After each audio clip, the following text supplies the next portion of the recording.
చూద్దాం. సామెత గ్రంథము 30 అధ్యాయము 27వ వచనం. మిడతలకు రాజు లేడు, అయినను అవి దండుగా పయనించు. మిడతలకి రాజులున్నాడా? లేడు. నాయకుడు లేడు. మిడతలకి నాయకుడు లేడు.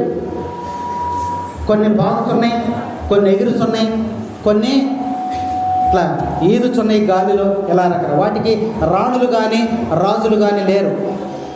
చీమలకైతే రాజులు ఉన్నారు. రాణి చీమ ఉంటుంది. తేనెటీగలు చూశారు కదా మీరు. తేనెటీగలకి రాణి చీమ ఉంటుంది. రాణి ఏం చేయాలి? బయటకు వచ్చి కష్టపడుతుందా? కష్టపడదు.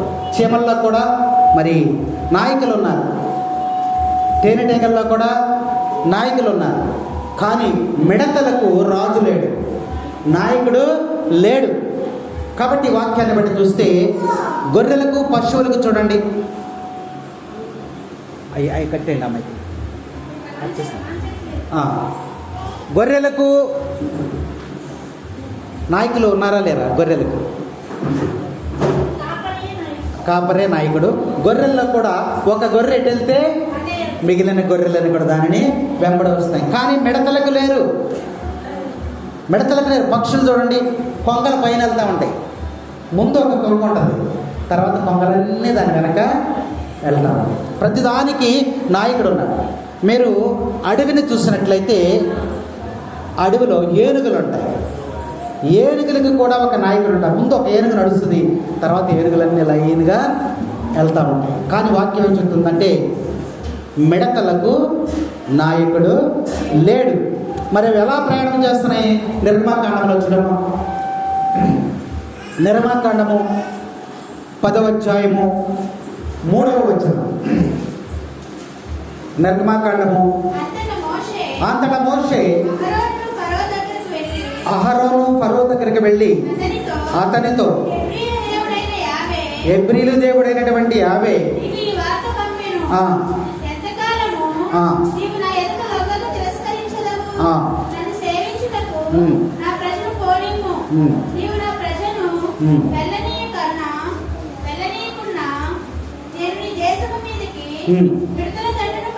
మిడతల దండును మీ దేశం మీదకు పంపించదను.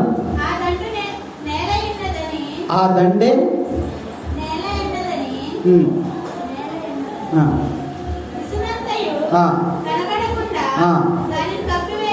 చాలు. ఇక్కడ ఆయన ఏమన్నారంటే మిడతల దండును మీ దేశం మీదకు పంపిస్తానన్నాడు. ఎలా పంపిస్తాడంటే తూర్పు గాలి విసిరినప్పుడు మిడతలన్నీ కూడా గాలిని బట్టి వెళ్ళిపోయినాయి అంట. ఆడికి ఒక నాయకుడు లేడు, రాజు లేడు, నడిపించేవాడు ఎవరు కూడా లేడు. దేవుడు ఏం చేశాడ? తూర్పు గాలిని విసిరాడు, బలమైనటువంటి గాలిని పంపించాడు. ఆ గాలి చేత ఎటైతే గాలి వస్తుందో ఆ గాలి వైపు మిడతలన్నీ కూడా దేశానికి వెళ్ళిపోయినట్టు వాక్యం మనకి హెచ్చరిక చేస్తా ఉంది. మిడతలు ప్రయాణించినటువంటి గాలిని బట్టి మనం నేర్చుకోవాల్సింది ఏంటంటే దైవ చిత్తానుసారముగా విశ్వాసులు సాగిపోవాలి. దేవుని యొక్క చిత్తం ఎలా ఉందో దాని ప్రకారం నడుచుకుంటూ వెళ్ళిపోవాలి. ఈరోజు సిలువ మార్గం ఉంది. ఈ సిలువ మార్గం అనేటువంటి గాలి వీచటం ద్వారా ఆ గాలికి అనుకూలంగా వెళ్ళిపోవాలి. ఎదురెళ్తే కుదరదు. దేవుడు మిడతలను పంపించాలంటే గాలి విసిరాడు. అలాగే దైవ చిత్తానుసారముగా మనం ఏం చేయాలంటే ఆ దైవ చిత్తానుసారముగా మనం ప్రయాణం చేయాలి తప్ప నువ్వు ఎదురు ప్రయాణం చేయడానికి అవకాశం లేదని మిడతల ద్వారా ప్రభు మనకి హెచ్చరిక చేస్తున్నాడు. కాబట్టి మిడతలను నడిపించినటువంటిది ఆ గాలి అయితే మనల్ని నడిపించేది ఆత్మ విశ్వాసం. మన ఆత్మలను నడిపించేది విశ్వాసం. దేవుడిచ్చినటువంటి ఆ విశ్వాసము చేత మనము ప్రభువు నడిపించినటువంటి మార్గంలో మనం నడవాలని ఈ వాక్యం మనకి హెచ్చరిక చేస్తుంది. ఏ విశ్వాసం అయితే చెవులు గలవాడు వినుగాక అన్నాడు.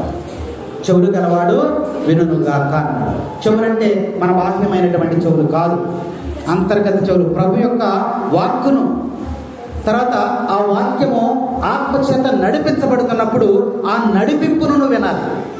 ఏ విధముగా నడిపించబడుతుంది ఈ వాక్యము? కాబట్టి ఆత్మ యొక్క నడిపింపును ఎవరైతే ఆలకిస్తారో వారు మిడతల దండులాగా ప్రయాణం చేస్తారని వాక్యం మనకి హెచ్చరిక చేస్తారు. కాబట్టి దేవుడు ఆ మిడతలని ఎలా కావాలంటే అలా తన గాలి ద్వారా దేవుడు పంపించాడని లేఖనాలు మనకి తెలియజేస్తున్నాయి. కాబట్టి మిడతల యొక్క గాలి దిశ మార్చేసింది. ఆ గాలి మిడతల యొక్క దిశను మార్చేసింది. కాబట్టి నీ దిశ కూడా మార్చాలి అంటే, నీ మార్గాన్ని కూడా మార్చాలి అంటే, నీ స్వభావాన్ని కూడా మార్చాలి అంటే మనం ఎలా మాట్లాడతాం? గరుకుగా మాట్లాడతాం. మనం ఎలా నడుస్తాం? వంకర టెంకరగా నడుస్తాం. కాబట్టి మన నడక, మన మాట, మన స్వభావము, మన హృదయము ఇవన్నీ కూడా మార్పు చెందాలి అంటే ఏం కావాలి? మిడతల దండును ఆ యొక్క గాలి ఏ విధంగా దిశ మార్చిందో అలాగే ఆత్మ సంబంధమైనటువంటి గొప్ప గాలి విసిరినప్పుడు ఆ గాలిలో ప్రయాణం చేయాలని ప్రభు మనకి ఈ సమయంలో హెచ్చరిక చేస్తున్నాడు.